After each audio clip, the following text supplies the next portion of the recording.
지친 하루를 달래줄 어머니의 손맛 그대로. 올바른 재료와 정성 담은 손질.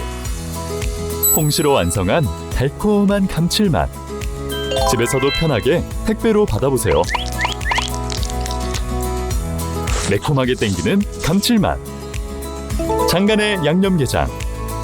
검색창에 장간의 양념게장을 검색해보세요. 최근에 부도위기 대기업이 3배 이상이 됐다. 이런 이야기가 있는데요. 물론 이게 우리가 아는 굴지의 대기업, 이런 대기업이라기보단요, 300명 이상의 고용자를 가지고 있는 기업들을 일반적으로 대기업이라고 하죠. 그 대기업들 위기가 전년보다 많이 늘었고, 그것뿐만이 아니라 진짜 대기업들도 지금 비상경영 들어가고 있죠. 금융위기 때랑 비슷하게 나오는 이유는요, 금융위기 때보다 지금 심각하기 때문입니다. 지금 비슷하면 안 돼요. 정리 시작도 안 됐는데 금융위기 때랑 비슷한 집도들이 나온다는 건요, 금융위기 때보다 훨씬 더 크게 터진다는 소리예요. 이거는 현황을 한번 봐야 되겠죠. 자, 고금리와 업황 부진 장기화에 올 들어 부도위기 기업들이 급증했다. 작년에 3배 이상으로 늘었는데, 부실 징후 기업이 작년보다 1개 줄었다, 이런 식으로 이야기를 하지만 C등급하고 D등급이 있죠. 그러면은 이 D등급은 회복 진짜 힘든 기업들, C등급은 그래도 회복 가능성이 있는 기업들인데, 작년보다 1개 줄었지만 C등급만 줄었고 D등급은 오히려 늘어난 상황이죠. 그래서 지금 D등급이 17개 늘어난 130개에 달했고, 대기업 같은 경우가 작년 2개밖에 없었는데 7개로 급증했다. 즉 대기업 7개가 부도 가능성이 굉장히 높아졌다는 소리입니다. C등급까지는 굉장히 위험하다 라기보다 부도 날 수도 있겠다, 이 정도라면은 D등급은 거의 부도다, 이런 상황인 거고, 업종별로 보면 부동산이 30개로 가장 많았다. 그렇죠. 부동산 워낙 헤쳐먹었어. 특히 그 부동산 상승론자들 말하는 거 들어보면요, 올라간다 라고 이야기하는 분들 중에서 일부는 돈 벌어먹기 위해서 그렇게 말하는 분들도 있겠지만요, 일부는 진짜 그렇게 믿는 곳들도 있었을 테고, 건설업도 마찬가지고. 글로벌 금융위기 때 미국도 똑같았어요. 글로벌 금융위기 때 무너진 이유 중에서요, 엄청난 레버리지를 뻥튀기 시켰었죠. 그 뻥튀기 시키면서도 계속 그런 식으로 끝물까지 계속 투자한 사람들은 아직도 올라갈 거라고 생각했기 때문이에요. 그 다음에 이제 자동차 업종, 이런 것들이 이어서 위험해지고 있다. 근데 저런 대기업들도 그렇지만 우리가 진짜 알고 있는 대기업들도 엄청 위험하죠. 예를 들어 삼성전자 비상경영 이미 들어갔죠. 그래서 해외 총괄 9명 전원 귀국해서 전략 검토 들어갔고, LG 이번에 LG도 비상경영 체제에 들어갔죠. 임원들도 이코노미석 의무화, 출장비 삭감, 연차 소진, 이런 보육직들이 들어갔고, 롯데는 말할 것도 없죠. 롯데는 길게 안 붙인 이유가, 롯데는 말할 것도 없기 때문에. 여기에 최근에 은행권까지 비상경영 계획이 들어가고 있습니다. 내년에 대출 풀려서 집값 올라간다? 은행권 비상경영이 들어가는 이유는 간단합니다. 환율이 튀기 때문이죠. 환율이 튀게 되면은 대출에도 당연히 문제가 생깁니다. 환율이 올라가면 올라갈수록 은행에서 비축해둬야 되는 자본이 늘어나요. 그래서 지금 은행권까지 비상경영 들어갔다는 소리는요, 첫 번째, 예전만큼 막 돈을 풀어주기 쉽지 않다, 은행권에서. 두 번째, 돈을 풀더라도 어디로 풀까요? 가계로 풀까요? 기업으로 풀까요? 대출을 불어넣더라도 가계보단 기업 쪽으로 넣겠죠. 가계에다가 대출을 불어넣는다고 해봅시다. 그러면은 일부는 건설업 살리는 데 들어가고, 일부는 집값 올리는 데 들어가겠죠. 전세값 올리고. 혹은 올리진 못하더라도 유지하는 데 들어가겠죠. 그러면요, 건설사 살리는 데 직접 지원하는 것보다 새는 돈이 많아요. 가계 위주로 지원이 들어갈까? 이 부분도 굉장히 의문이 가는 거고, 특히 기업들이 안 좋아져서 부실 대출이 늘어나고 연체율이 올라간다. 물론 가계도 마찬가지겠죠? 이거 은행권에서 버틸 수 있는 부분도 한계가 있다. 정리를 할 거고. 여기에 이제 특별히 더 위험한 사업들이 있죠. 철강, 2차전지 산업 붕괴 위기. 근데 최근에 내년에 반도체 좋아질 것이다, 이런 이야기 하는데 저는 반도체도 여기에 같이 들어간다고 봅니다. 결국에는 지금 우리나라가 뭐 철강, 2차전지 또 뭐 화학, 반도체 이런 부분들이 왜 문제가 되냐면요. 지금 중국 저가 공세랑 싸워야 되는 거죠. 물론 미국에서 중국 관세를 겁나 때리겠다 이야기를 하지만 그건 미국이고 다른 나라들 파는 거는 미국 빼고는 그러면 나머지는 중국이 훨씬 더 유리하겠죠. 철강도 마찬가지고 2차전지. 제가 2차전지에 대해서도 예전에 이야기를 많이 했지만요. 2차전지가 사업성이 있더라도 몇 년 뒤에나 천천히 올라가는 사업성일 테고 그런 거에 닷컴버블처럼 막 사람들 돈 들어가고 있다고 그랬죠. 2차전지 넣은 사람들 지금 그때 고점에서 넣고 막 이런 사람들 어떻게 됐어요? 그런 경고를 하는 것들이 얼마나 됐냐. 지금도 보면은 거품이 심해요. 미국도 그렇게까지 괜찮은 상황 아니에요. 다만 이제 딴 데 돈 빼가지고 미국으로 많이 몰리니까 그렇게 되는 거고. 여기에 화학 소재 수출 뭐 이런 것들을 지금 전년 동원 대비 55.7%나 줄었는데 내년엔 괜찮겠냐. 지금 그래서 여기 공장들이 폐쇄되고 있죠. 공장들이 왜 폐쇄가 되겠냐.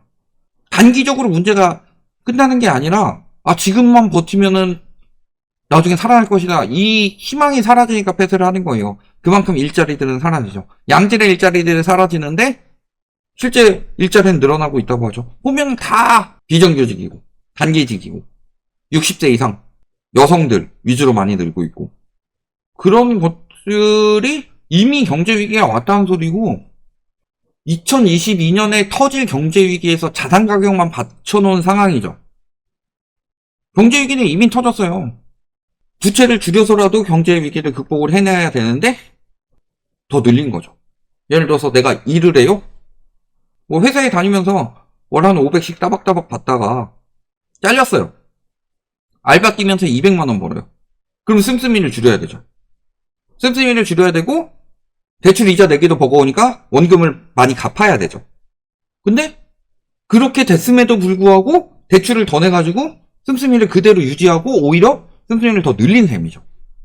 그게 지금 얼마나 갈 수 있어요? 2년도 오래 버틴 거예요, 지금.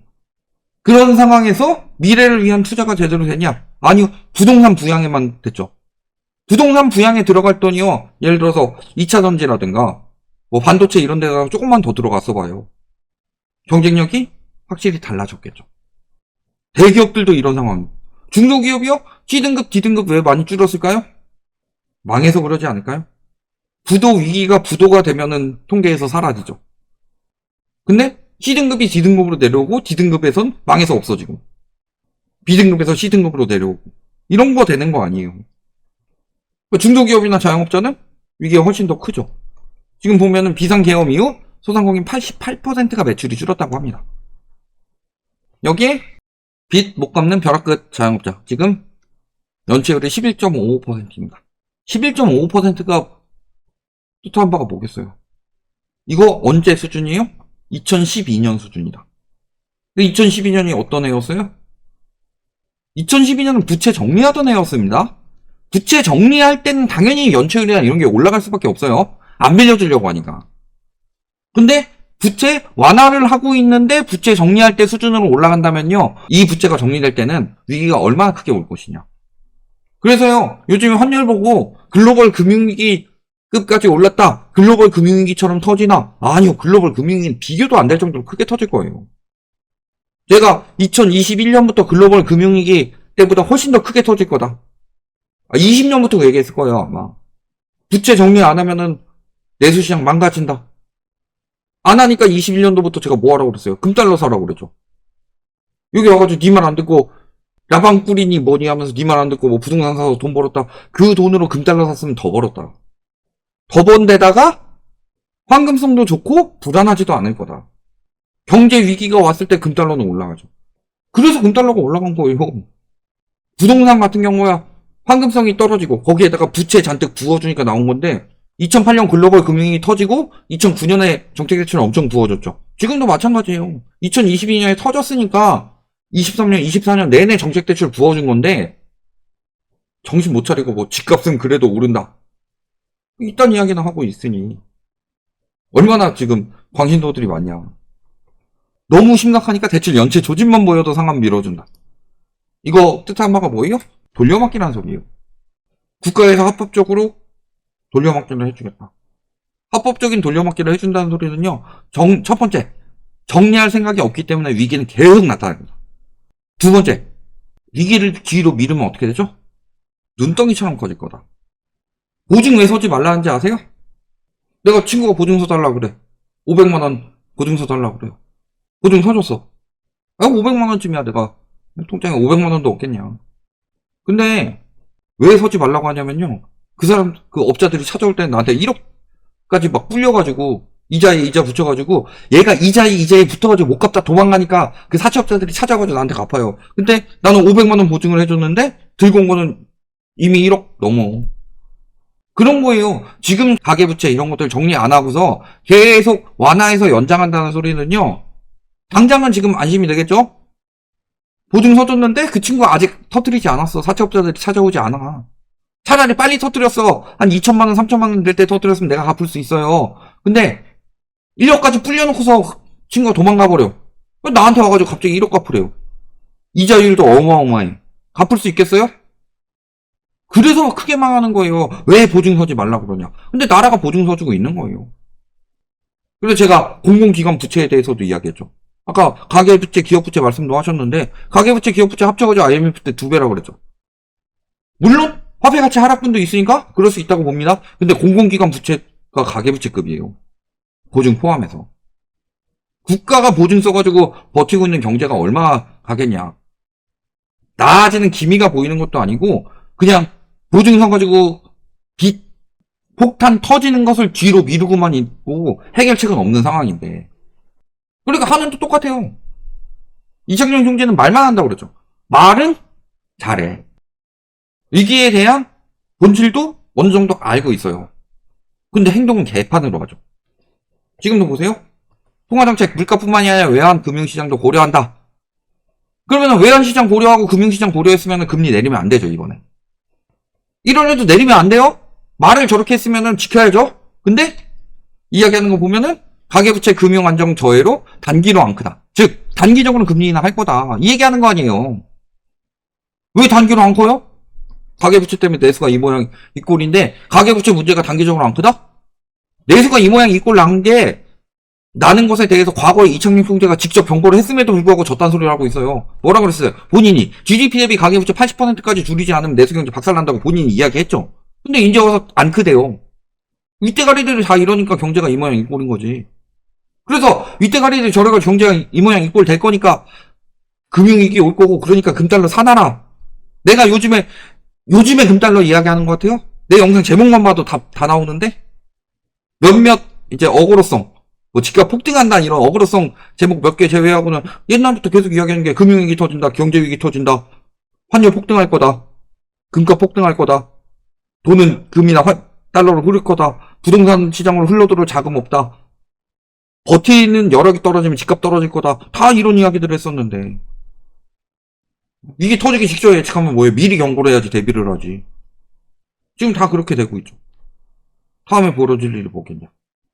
부채 위기가 내수를 침체시켜서 기업 위기까지 번지게 만드는, 막을 수 있는 것을 오히려 부풀려가지고 미룬 책임은 피할 수가 없는 거고, 대기업들 부도나기 시작하면 우리나라 경제 어떻게 되겠냐. 그럼에도 불구하고 막 공급 부족으로 집값 올라간다 이딴 소리가 나올 수 있겠냐. 여기까지 말씀드리겠습니다.